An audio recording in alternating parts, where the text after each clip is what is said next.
So compared to the second week, how do you take to this week of the demonstrations here? Well, I think it's great. It's just simply a case where community citizens are standing up for their children's safety. They're standing up for their rights as citizens of the community, and I think that's the right thing to do. What we need to do is send a signal to our elected officials to remind them that their job is to serve the will of the people. And in this case, they weren't transparent with the community. They started this project, they engaged further in the project to the point where they had permitting, and everything was set. And then they said, now we want to get community engagement, community thought, community feedback. They had already made up their mind and they had already done it. So it was more of an insult than anything else. And then when you choose to set up a methadone treatment center right next to a Boys and Girls Club, that presents a clear and present danger for children. It is important to understand we support and we are compassionate for those who are suffering addiction. I have family members who have suffered addiction. I lost my nephew 3 weeks ago to a fentanyl overdose. So I've lived this firsthand with my own family. We are very compassionate. They need help. The root cause analysis of homelessness, mental health, and addiction. We need to do everything we can, but we need to do it the right way.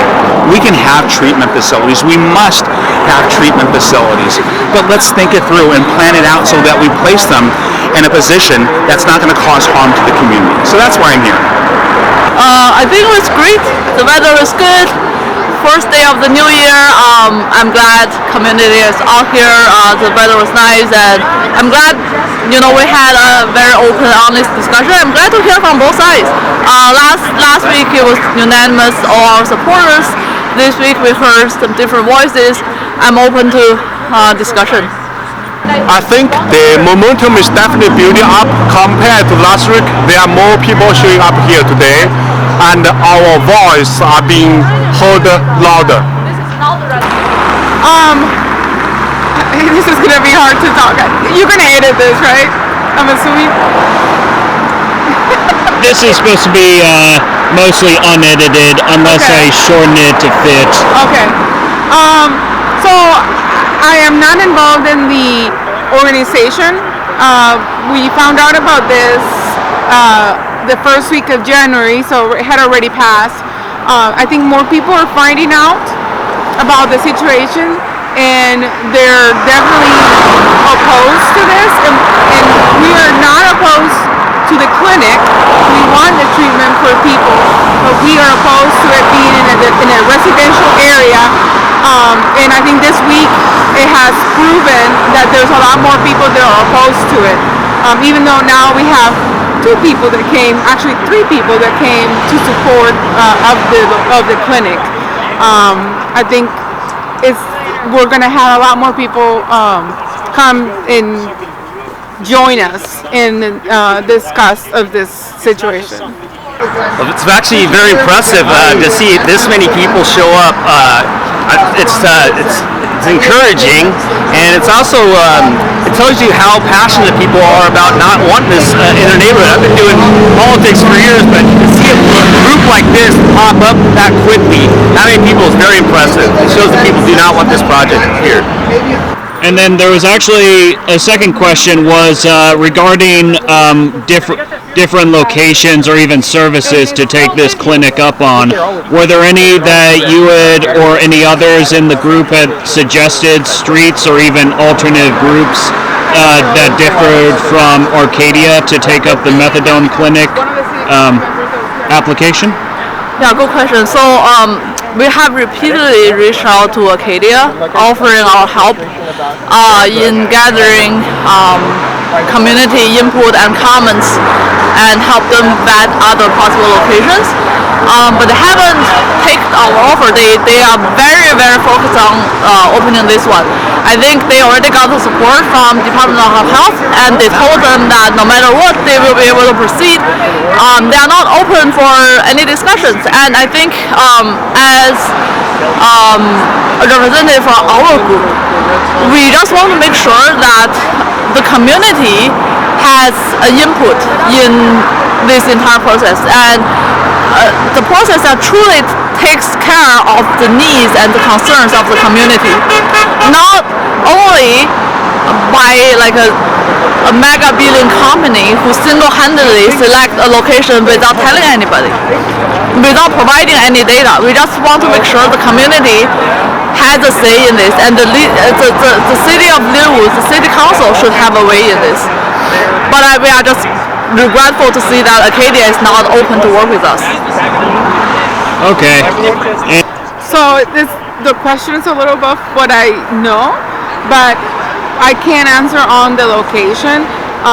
Just about a mile and a half closer to the city center is the Lynnwood Transit Center, and that would be a location to me make more sense because buses, routes that run throughout the day and the night come to that location, and it would be a lot more accessible for everybody that is coming for treatment. When it comes to what other providers, honestly, I don't know, but what I do know is the hospital is around 220 in the Edmond side, on the other side of Highway 99, and so moving the clinic closer to Lynnwood City Center would make it also closer to that hospital.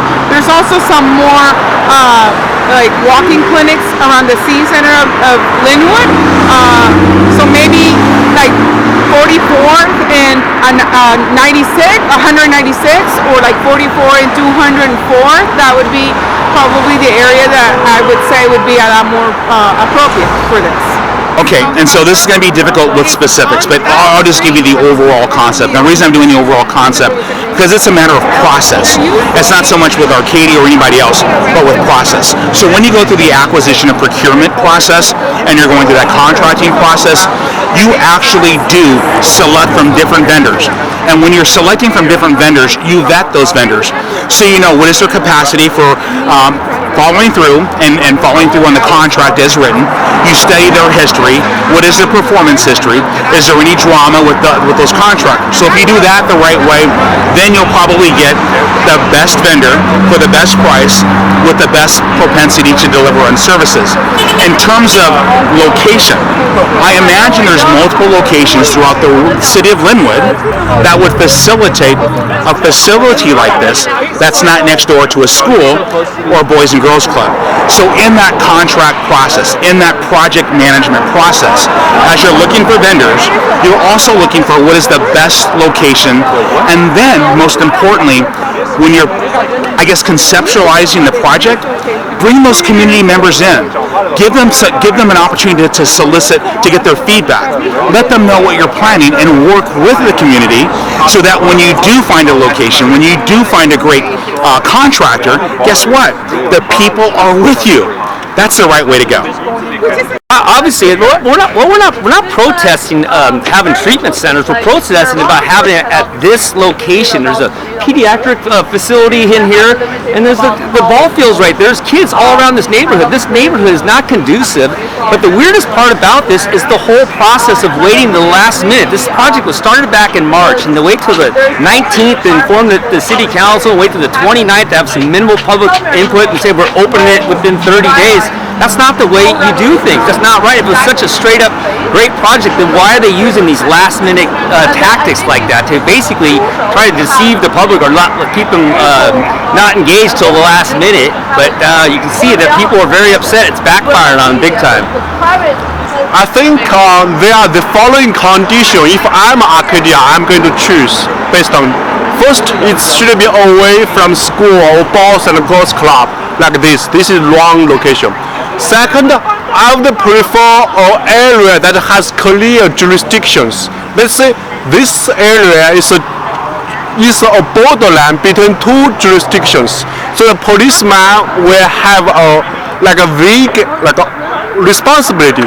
Whom should I send our unit to? Because the police officers are limited, right? They should respond to the absolutely necessary event.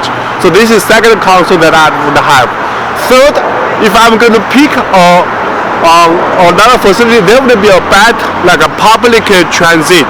Here, if you check here, there are few, almost no public transit.